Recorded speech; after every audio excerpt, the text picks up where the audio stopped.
క్రీస్తుని చెప్పినప్పుడు ఆ యూదులు ఎవరైతే ఉన్నారో వారు యేసు ప్రభుని అంగీకరించలేదు, నేటికి అంగీకరించలేదు.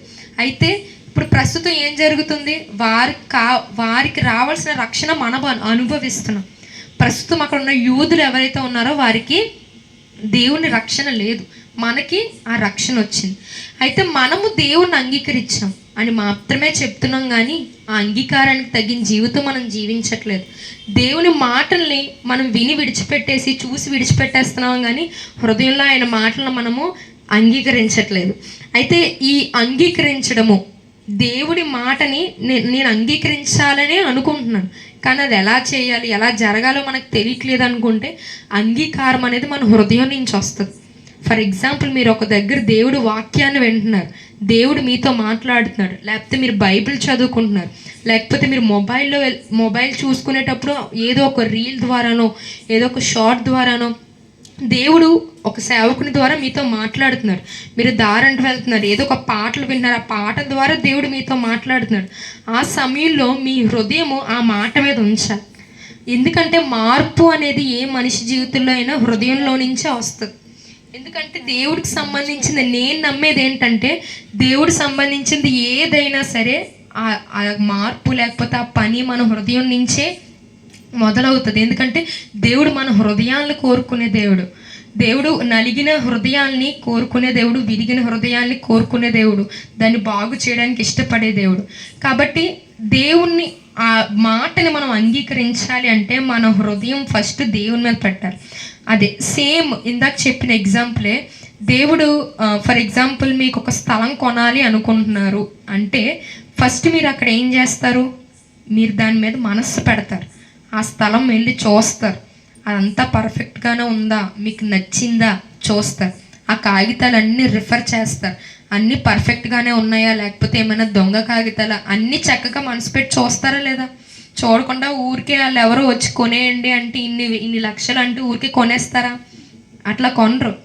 మీకు అంగీకారం అయ్యి అన్నీ కరెక్ట్గా ఉన్నాయి అనుకుంటేనే, అన్నీ మంచిగా ఉన్నాయి, అంతా పర్ఫెక్టే, ఇందులో వంటి మోసము కూడా లేదు అని నిశ్చయించుకున్నప్పుడే మీరు ఆ స్థలాన్ని కొనడానికి అంగీకరిస్తారు. ఇక్కడ దేవుడి వాక్యాన్ని కూడా, దేవుడి మాట మీరు విన్నప్పుడు అది సత్యమని మీరు నమ్మాలి.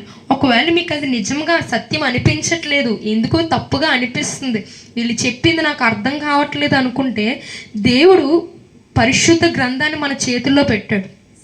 ఆనాడు దానియేలు, యోహాను లేకపోతే ఏషియా, దావీదు ఉన్న వారి చేతుల్లో ఇటువంటి బైబిల్ లేకపోయింది. అయినప్పటికీ వారు అంత గొప్ప భక్తి జీవితాన్ని కలిగి జీవిస్తున్నప్పుడు మన జీవితంలో, మన నేటి స్థితిలో మన చేతిలో ఈ పరిశుద్ధ గ్రంథాన్ని దేవుడు పెట్టాడు. నీకు ఒకవేళ ఏది విన్నా నీకు అది తప్పు అనిపించినా, నీకు అంగీకరించడానికి మనస్సు లేకపోయినా, ఏది లేకపోయినా నువ్వు వెళ్ళి బైబిల్ తెరిచి చదివితే నీకు అది అర్థమవుతుంది. ఎందుకంటే బైబిల్ మనం జీవితాన్ని చదివేది. నీకు ఒకవేళ ఏం అర్థం కాకపోయినా అది నీతో మాట్లాడుతుంది, నీకు అర్థమయ్యేలా చేస్తుంది, తగిన జ్ఞానాన్ని ఇస్తుంది. జ్ఞానానికి మూలము దేవుడే మనకి జ్ఞానాన్ని ఇచ్చి నీకు తెలియజేసేలా చేస్తాడు. కానీ ఇక్కడ నీకు అంగీకరించాలి దేవుడు వాక్యాన్ని అంటే ఫస్ట్ నువ్వు అక్కడ శ్రద్ధగా వినాలి, శ్రద్ధగా నీ హృదయంలోకి తీసుకోవాలి, నువ్వు అన్నీ పరిశీలన చేయాలి. అట్లయితేనే నువ్వు అంగీకరించగలుగుతావు ఏదైనా సరే.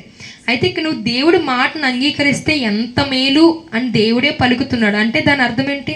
చాలామంది అంగీకరించట్లేదు ఆయన మాటను, ఆయన చెప్పిన దానికి ఓకే చెయ్యట్లేదు, ఆయన చెప్పిన దానికి యాక్సెప్ట్ చేయట్లేదు. దేవుడు ఒకటి చెప్తుంటే మనం ఇంకొకటి చేస్తాం, దేవుడు ఒక దారిలో వెళ్ళమంటే మనం ఇంకొక దారిలో వెళ్తాం.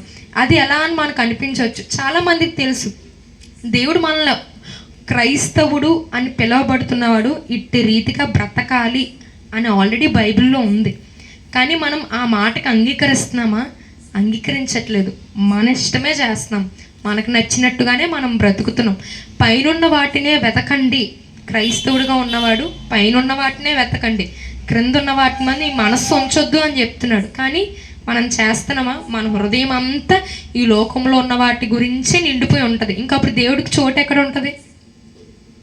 ఇప్పుడు బైబిల్లోనే సువార్తలోనే యేసు ప్రభు వారే చెప్తారు ఏమని? ఒక దెయ్యాన్ని వదిలించిన తర్వాత ఆ స్థలం మళ్ళీ ఖాళీగా ఉండడం చూసి ఆ దెయ్యం వెళ్ళి మరి ఇంకొక 7 దెయ్యాలను తీసుకొస్తుందంట. అంటే దాని అర్థం ఏంటి? మీ హృదయము అలాని చెత్తతోనే ఉండకూడదు, అలాని ఖాళీగా కూడా ఉండకూడదు. అంటే ఈ లోకంలో ఉన్న వాటితో మీ హృదయము నిండకూడదు, అలాని ఏవి లేకుండా ఖాళీగా కూడా ఉండకూడదు. ఎందుకంటే ఈ నిశ్శబ్దానికి, ఈ చీకటికి, అన్నిటికీ సాతాను అధికారి. దేవుడు, మీరు బైబిల్ చదివినట్లయితే మొదటి ఆది కాండంలోనే దేవుడు వెలుగును సృష్టించాడు. నిరాకారంగా ఉన్నది, అది నిరాకారాన్ని దేవుడు సృష్టించలే, చీకటిని దేవుడు సృష్టించలే. అలా ఆ చీకటిలోంచి వెలుగునే దేవుడు సృష్టించాడని అక్కడ ఉంది. అంటే చీకటి ఆల్రెడీ ఉంది, చీకటిని దేవుడు సృష్టించలే. సో మీ హృదయాన్ని మీరు వేటితోనో వాటన్నిటితోనో నింపుకున్నప్పుడే కాదు, కానీ దాన్ని ఖాళీగా ఉంచినప్పుడు కూడా ఆ సాతానికి అవకాశంగానే మారుతుంది. మరి దేంతో నింపాలంటే దేవుడి మాటతో నింపాలి, దేవుడి వాక్యంతో నింపాలి. మన హృదయం అనే పలక మీద దేవుని మాటను రాసుకోమని దేవుడే చెప్పాడు. సో మన హృదయంలో దేవుడి మాటలు మనం రాసుకున్నట్లయితే మన హృదయము దేవుడితో నింపబడి ఉంటుంది. ఆయన మీద మన మనస్సు ఉంటుంది. సో అప్పుడు మనం ఆయన చెప్పింది ఏదైనా అంగీకరించగలుగుతాం. ఫర్ ఎగ్జాంపుల్, భార్యాభర్తలు ఉన్నారు, లేకపోతే మంచిగా ప్రేమించుకునే వ్యక్తులు ఉన్నారు, లేకపోతే మంచి ప్రాణ స్నేహితులు ఉన్నారు. వాళ్ళు ఆ పక్క స్నేహితులు, లేకపోతే ఆ భార్య, లేకపోతే ఆ భర్త ఏం చెప్తే దానికి వాళ్ళు యాక్సెప్ట్ చేసేస్తారు. అవునా? అది ఏం చెప్పినా తను చెప్పింది కాబట్టి నేను చేస్తున్నాను, తను నాకు చెప్పింది కాబట్టి, వాడు చెప్పాడు కాబట్టి నేను చేస్తున్నాను. ఏదైనా ఆడు ఏం చెప్తే నేను అది చేస్తాను. లేకపోతే కుమార్తె తండ్రి ఉన్నారు, నా కుమార్తె ఏది అడిగినా నేను చేస్తాను. అది దేనివల్ల వస్తుంది? అది వారిద్దరి మధ్య ఉన్న ఆ అన్యోన్య సహవాసాన్ని, లేకపోతే ఆ ప్రేమను బట్టి వస్తుంది. ఏం చెప్పినా వాళ్ళు అంగీకరించేస్తారు, వారికి ఇంకా నో చెప్పరు. అయితే ఇక్కడ దేవుడు కూడా మన నుంచి అటువంటి సహవాసమే ఎక్స్పెక్ట్ చేస్తున్నారు, కానీ ఆయన ఇవ్వగలుగుతున్నాడు. కానీ మనం దాన్ని మళ్ళీ అందులో ఉండలేకపోతున్నాము, ఇవ్వలేకపోతున్నాం. ఆయన మాటను మనం అంగీకరించాలి, అది ఎటువంటి మాట అయినా సరే. ఇప్పుడు మనం తప్పు చేస్తూ ఉంటాం, లేకపోతే దారి తప్పిపోతూ ఉంటాం. దేవుడు ఆ సమయంలో మనల్ని గద్దిస్తాడు, దేవుడు గద్దించి మాట్లాడతాడు. నువ్వు ఇలా వెళ్ళకు, నువ్వు ఇలా వెళ్ళకు, నువ్వు ఇలా ఉండు అని గద్దించి మాట్లాడుతూ ఉంటాడు. ఫర్ ఎగ్జాంపుల్, నా లైఫ్లో నేను ఒక చిన్న సాక్ష్యంగా చిన్న ఎగ్జాంపుల్ చెప్పాలని ఆశపడతా ఉన్నాను. ఫర్ ఎగ్జాంపుల్, నేను నా కాలేజ్ టైంలో ఉన్నప్పుడు ఫైనల్ ఇయర్కి వచ్చేసరికి ఫ్రెండ్స్ ఇంకెళ్ళిపోతాం కదా, ఫ్రీగా ఇంక మళ్ళీ కలవం కదా, ఇవే లాస్ట్ డేస్ కదా అని చెప్పి నేను ఎప్పుడు బైబిల్ ఒక టార్గెట్ పెట్టుకొని చదువుతాను. అంటే ఈ లోపు నేను కంప్లీట్ చేయాలి, బైబిల్ ఈ లోపు నేను కంప్లీట్ చేయాలి అని చెప్పి నేను అనుకుంటా ఉంటాను. అయితే ఆ ఇయర్కి వచ్చేసరికి, ఫైనల్ ఇయర్కి వచ్చేసరికి నేను దాన్ని నెగ్లెక్ట్ చేస్తాను అనమాట. ఆ బైబిల్ చదివే టైంని కూడా నేను నా ఫ్రెండ్స్తోనే నేను గడిపేస్తున్నాను. ఎందుకంటే ఇంకా ఇది అయిపోయిన తర్వాత మళ్ళీ నేను నా ఫ్రెండ్స్ని కలవలేను. ఎందుకంటే వాళ్ళది ఒక్కొక్క జిల్లా, నేను ఒంగోలులో ఉంటే వాళ్ళది ఒక్కొక్క జిల్లా. మా ఇంటి పక్కన మా పక్క ఊరు కూడా కాదు. వీళ్ళని కలవడానికి, వీళ్ళతో మంచిగా టైం స్పెండ్ చేయాలి, ఇంక మళ్ళీ టైం ఉండదు అని చెప్పి నేను వాక్యం మానేశానంటే చదివేది కూడా చాలా తక్కువ అయిపోయింది, కొన్నిసార్లు స్కిప్ కూడా చేసేసేదాన్ని. అయితే ఆ సమయంలో దేవుడు నాతో మాట్లాడేవాడు. ఆ సమయంలో దేవుడు ఒకవేళ ఫోన్ చూసిన దేవుడు ఏదో ఒక సేవకుని మాటల ద్వారా నాతో మాట్లాడేవాడు, నన్ను గద్దించేవాడు. కానీ ఆ సమయంలోనే నా హృదయం నొచ్చుకునేది. అవును కదా, నేను కొంచెం దేవుడికి దూరంగా ఉంటున్నాను, దేవుడి వాక్యం చదవట్లేదు అని ఆ సమయంలో నొచ్చుకునేది. కానీ మళ్ళీ నేను అదే చేసేదాన్ని. ఎప్పుడైతే మళ్ళీ నాకు ఒంటరితనం వచ్చిందో అప్పుడు మళ్ళీ నేను దేవుడి బైబిల్ని, అదే నిత్యత్వం, నాకు అదే నిజమైన స్నేహం, అదే నా బెస్ట్ ఫ్రెండ్ అని నాకు అర్థమైంది. ఎవరున్నా వాళ్ళు కొద్ది కాలం ఉన్నా, వీళ్ళు కొద్ది కాలం ఉన్నా, ఇది నాతో జీవితకాలం ఉంటుంది అని నాకు అర్థమైంది. అటు రీతిగా సమయానుసారంగా దేవుడు మనతో మాట్లాడుతూ ఉంటాడు. ఆ సమయానికి ఇది నాకు కాదు. ఫర్ ఎగ్జాంపుల్, సేవకులు సన్నిధిలో ఉండి ఆదివారంలో లేకపోతే ఏదో ఒక మీటింగ్లో నువ్వు చేసే నీ పరిస్థితిని బట్టి దేవుడు సేవకుని ద్వారా నీతో మాట్లాడతాడు. అప్పుడు మనం ఏమనుకుంటాం? ఈ మాట నాకు కాదు, పక్కోడికి.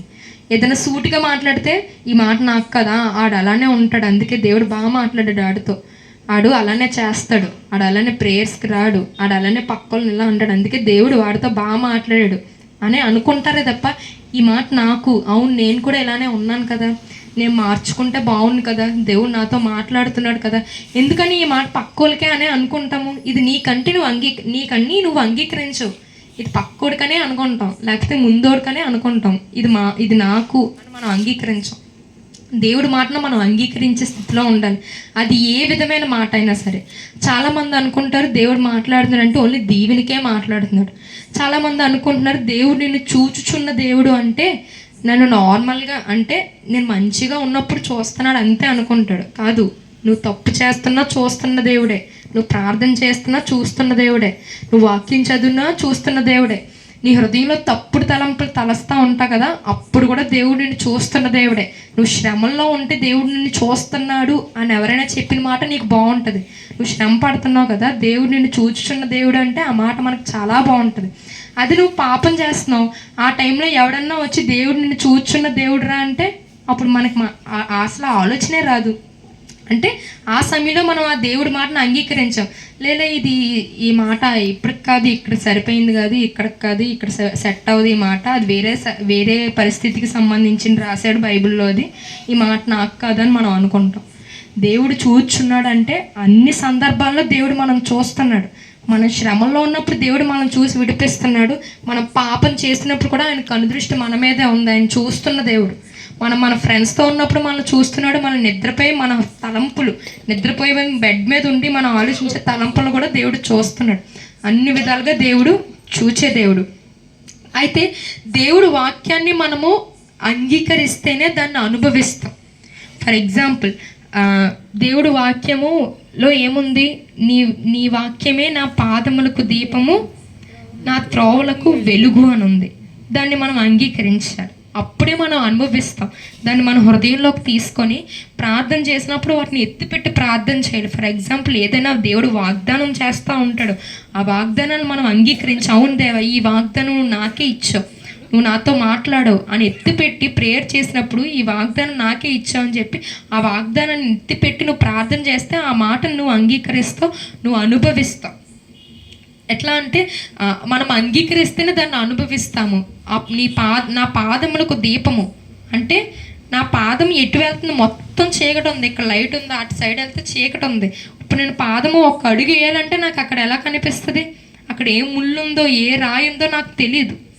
నేను ఒక అడుగు తీసి ఇంకొక అడుగు వేయాలి అంటే అక్కడ నాకు ఒక వెలుగు ఉండాలి, అక్కడ నాకు ఒక దీపం ఉండాలి, ఒక లైట్ ఉండాలి మన భాషలో, లేకపోతే ఒక ఏదో ఒకటి దారి కనిపించాలి, మన కళ్ళకు కనిపించాలి. అప్పుడైతేనే మనం ధైర్యంగా మన కాలు తీసి ఇంకొక అడుగు వేయగలుగుతాం. కానీ అక్కడ దేవుడు వాక్యం ఏమనుంది? నా పాదములకు దీపం నీ వాక్యమే. ఫర్ ఎగ్జాంపుల్, ఎడారి త్రోవలో నాకు ముందు నడిచే దేవుడు అని ఉంది.